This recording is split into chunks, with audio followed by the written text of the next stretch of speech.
ओम श्री गुरुभ्यो नमः। हरिः ओम।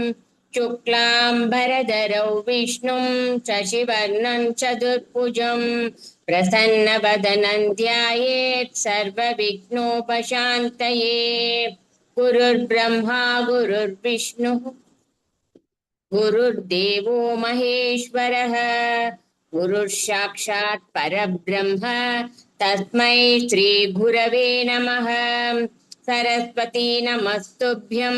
वरदे कामरूपिणी विद्यारम्भं करिष्यामि सिद्धिर्भवतु मे सदा। पीताम्बरं करविराजितशङ्खचक्रकौमोदकी सरसिजं करुणासमुद्रम् राधासहायमतिसुन्दरमन्तहासं वातालयेशमनिशं हृदि भावयामि। ओम नमो भगवते वासुदेवाय। ओम श्री कृष्णाय परब्रह्मणे नमः। अतः श्रीमन्नारायणीयं प्रथमं दशकम् भगवत् महिमा श्री भगवन्महिमानुवर्णनम् सान्द्रानन्दावबोधात्मकमनुपमितं कालदेशावधिभ्यां निर्मुक्तं नित्यमुक्तं निगमशतसहस्रेण निर्भास्यमानम् अस्पष्टं दृष्टमात्रे पुनरुरुपुरुषार्थात्मकं ब्रह्मतत्त्वं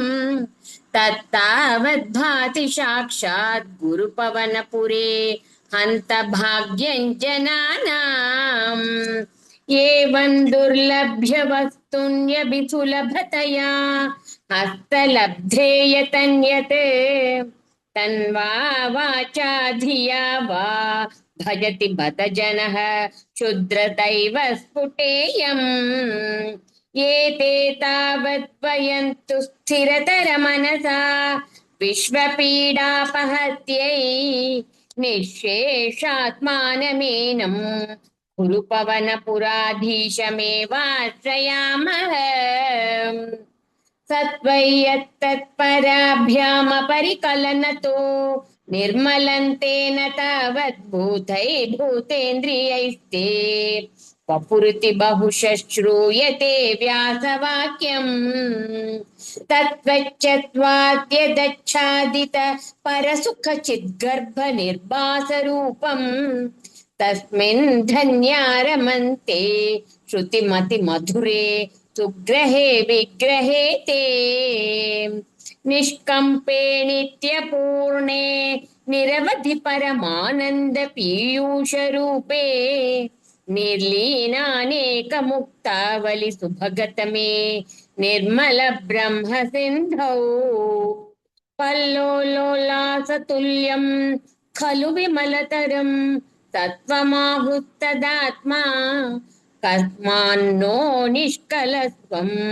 सकल इति वशवत्कलास्वेव भूमन्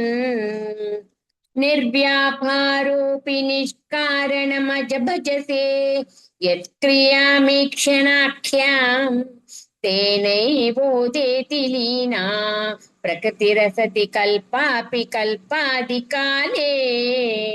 तस्यात् संशुद्धमंशं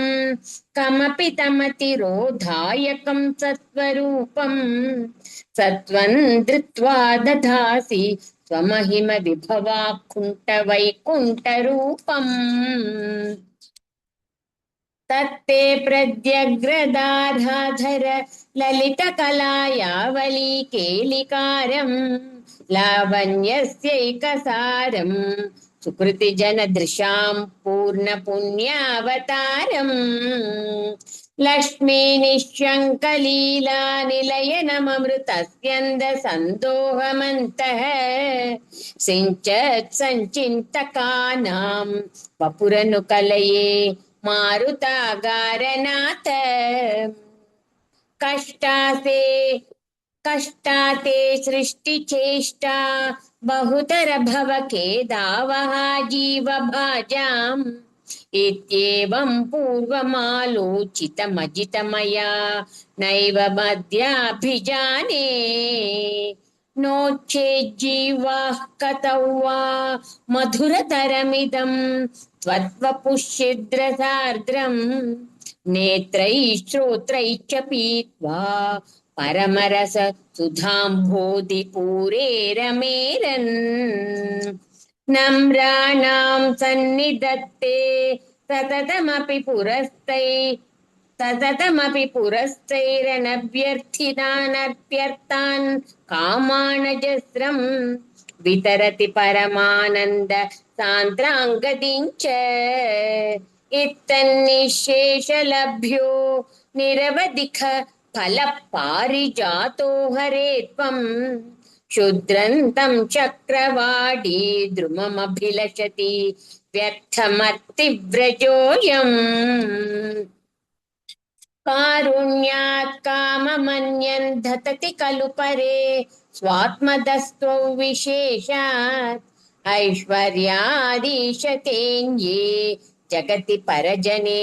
स्वात्मनोऽपीश्वरस्त्वम् त्वय्युच्चैरारमन्ति प्रतिपदमधुरे चेतनास्फीतभाग्याः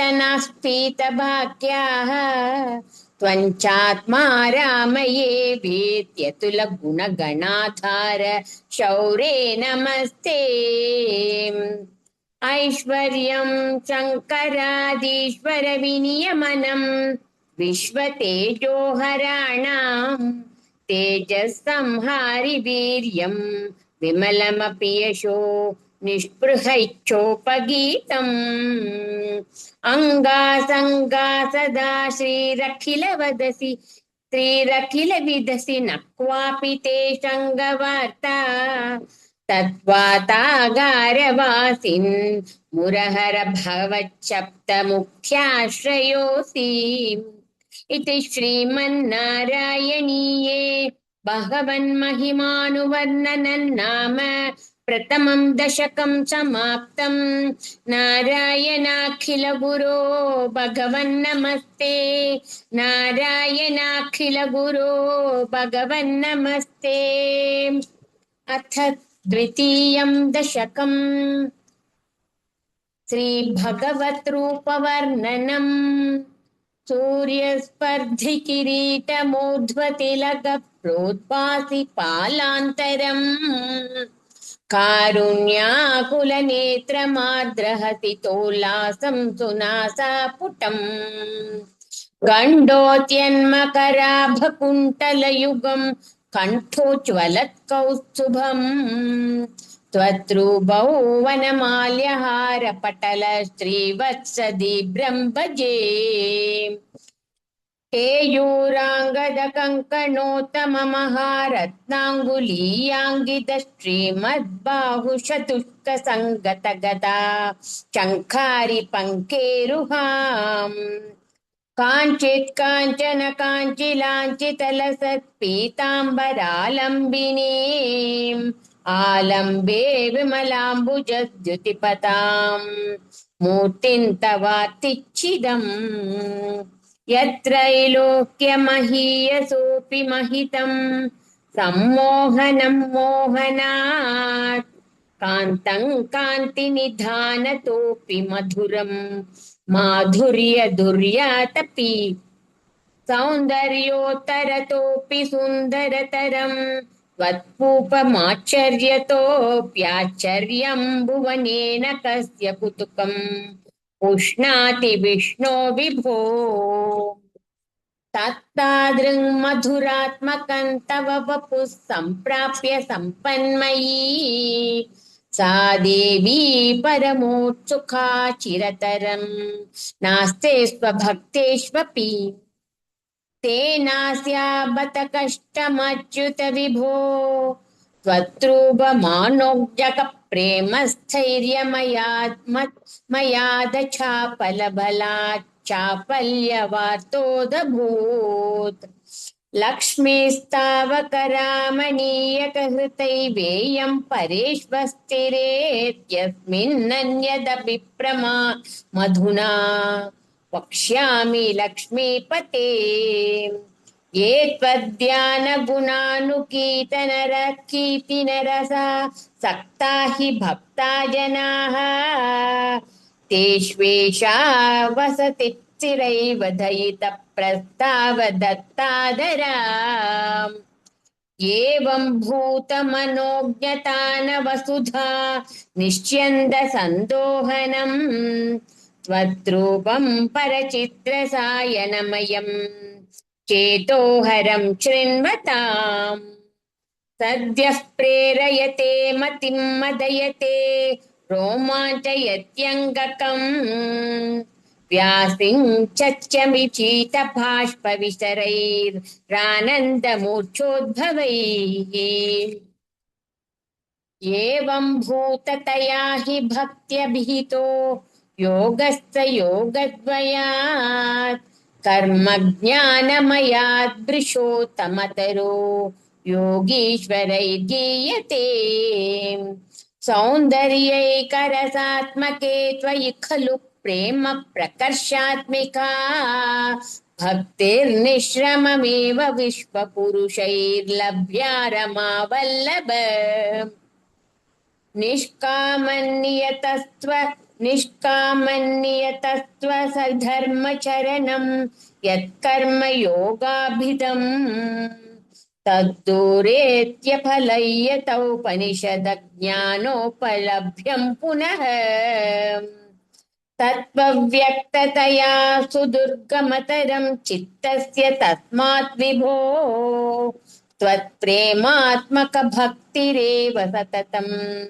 स्वादीयसी श्रेयसी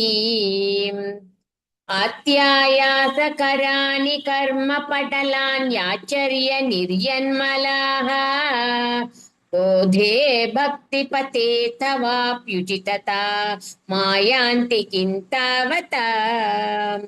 क्लिष्ट्वा तर्कपथे परन्तव वपुः ब्रह्माख्यमन्ये पुनः चित्तात्रत्वमृते विचिन्त्य बहुभिः सिद्ध्यन्ति जन्मान्तरैः त्वद्भक्तिस्तु कथारसामृतजरी निर्मज्जनेन स्वयं सिद्ध्यन्ति विमलप्रबोधपदवी मक्लेशसस्तन्वती सद्यः सिद्धिकरी जयत्ययि विभो सैवास्तु मे त्वत्पदः प्रेम प्रौढिरसार्द्रता धृततरं वातालयादीश्वर इति श्रीमन्नारायणीये श्रीभगवद्रूपवर्णनं नाम द्वितीयं दशकं समाप्तं नारायणाखिल गुरो भगवन्नमस्ते नारायणाखिल गुरो भगवन्नमस्ते अथ तृतीयं दशकम् भक्तस्वरूपवर्णनम् भक्तिप्रार्थना च पठन्तो नामानि प्रमदभरसिन्धौ निपतिताः स्मरन्तो रूपन्ते वरद कथयन्तो गुणकथाः चरन्तो ये भक्तास्त्वयि खलु रमन्ते परममून् अहं धन्यान् मन्ये समधिगत सर्वाभिलषितान् गदक्लिष्टं कष्टं तव चरण सेवा रसभरेऽप्यनाच्छक्तं चित्तं भवति बत विष्णो गुरुतयान् भवत्पादाम्भोजस्मरण रसिको नाम निवहान् अहं गायं कुहचन विवस्यामि विजने कृपा ते जाता चेत् किमिव न हि लभ्यन्त तनुभृतां मदीय क्लेशौघप्रशमन दशानाम कियती न के